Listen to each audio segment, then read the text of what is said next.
2017 সালে সবচেয়ে জনপ্রিয় গেম ছিল পাবজি, যেটা শুধু কম্পিউটারেই খেলা যেত এবং এর এত জনপ্রিয়তা ছিল যে বিশ্বে সবার মুখেই এই পাবজি গেমটার কথা শোনা যেত। একমাত্র ব্যাটল রয়্যাল গেম হিসেবে পাবজি অনেক সুখ্যাতি অর্জন করেছিল 2017 সালে। আর ফ্রি ফায়ার সৃষ্টি করা গেরিনা কোম্পানি স্থাপিত হয় 2009 সালে। তাদের যাত্রা শুরু হয় সিঙ্গাপুর থেকে। গেরিনার মালিক হচ্ছে ফরেস্ট লি, যিনি একজন অনেক দক্ষ এবং ব্যবসাকে ভালো বোঝার একজন মানুষ। না হলে এই ফ্রি ফায়ার গেমটা হয়তো এতদিনে টিকে থাকতে পারতো না।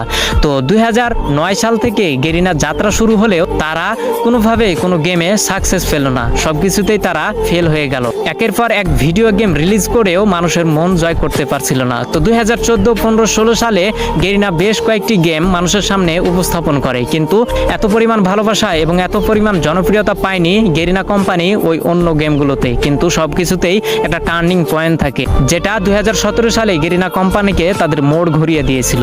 যেহেতু 2017 সালে শুধু পাবজি গেমটাই ব্যাটল রয়্যাল গেম ছিল এবং মানুষের মাঝে উৎপত্তি হয়েছিল একটা বিশেষ গেম হিসেবে, সেহেতু গেরিনা কোম্পানির মালিক ফরেস্ট লি ভাবলো কেন না মোবাইলের জন্য একটা ভালো গেম উপস্থাপন করা যাক বা মানুষের সামনে ছড়িয়ে ফেলা যাক, যার হাত ধরে কয়েকজন টিম নিয়ে এই গেমটাকে তৈরি করার কাজ শুরু করা হলো।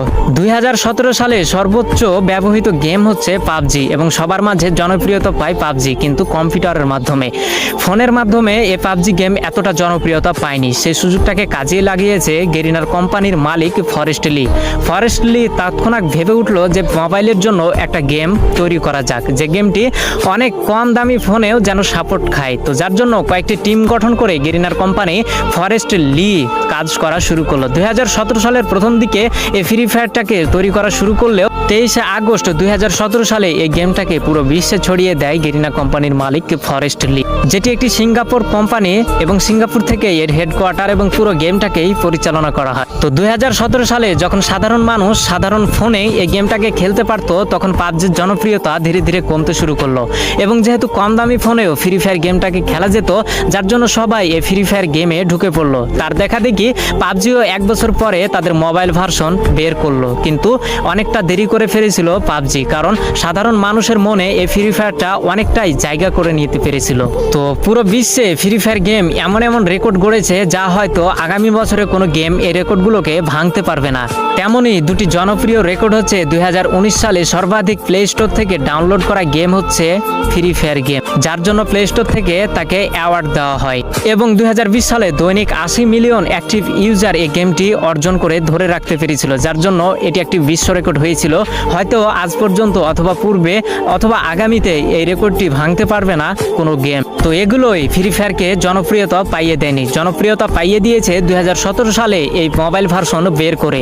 তখন সবার হাতে 512 র্যামের ফোনগুলো অ্যাভেলেবল ছিল এবং এই গেমটা 512 MB র্যামে ভালোই চলতো। আমিও সর্বপ্রথম 512 MB র্যামে এই গেমটাকে খেলেছিলাম। এখন হয়তো এই 512 MB র্যামে এই গেমটাকে খেলা যাবে না, ফাইলের পরিমাণ একটু বেশি হয়ে গেছে। কিন্তু আগে এই জনপ্রিয়তার কারণ হচ্ছে কম দামি ফোনেও এই গেমটাকে ভালো করে মানুষ স্মুথলি খেলতে পারত, যার জন্য পাবজিকে টপকে এগিয়ে আছে আমাদের এই ফ্রি ফায়ার গেমটি। সর্বাধিক ডাউনলোড এবং সর্বাধিক অ্যাক্টিভ ইউজার ধরে রাখতে পেরেছে আমাদের এই জনপ্রিয় গেম ফ্রি ফায়ার। তো তোমাদের কিছু মনের প্রশ্ন যেটা আমি খোলাসা করে দিচ্ছি, এই ফ্রি ফায়ার গেমটা কাকে দেখে উৎপত্তি হয়েছে বা এই ফ্রি ফায়ার গেমটি কি দেখে সৃষ্টি হয়েছে? তো উত্তর হচ্ছে এই ফ্রি ফায়ার গেমটা একটা মুভি দেখে সৃষ্টি হয়েছে। মুভিটির নাম হচ্ছে মিশন ইম্পসিবল, যেটি 2017 সালে রিলিজ করা হয়েছিল এবং এটির একমাত্র জনপ্রিয়তার কারণ হচ্ছে এটি মোবাইল ভার্সনে প্রথম গেম, যেটি শুধু কম দামি ফোনেই সর্বপ্রথম এই পৃথিবীতে এই গেমটি খেলা যেত, যার জন্য হয়তো মানুষের মাঝে এতটা জনপ্রিয়তা পেয়েছে আমাদের এই ফ্রি ফায়ার।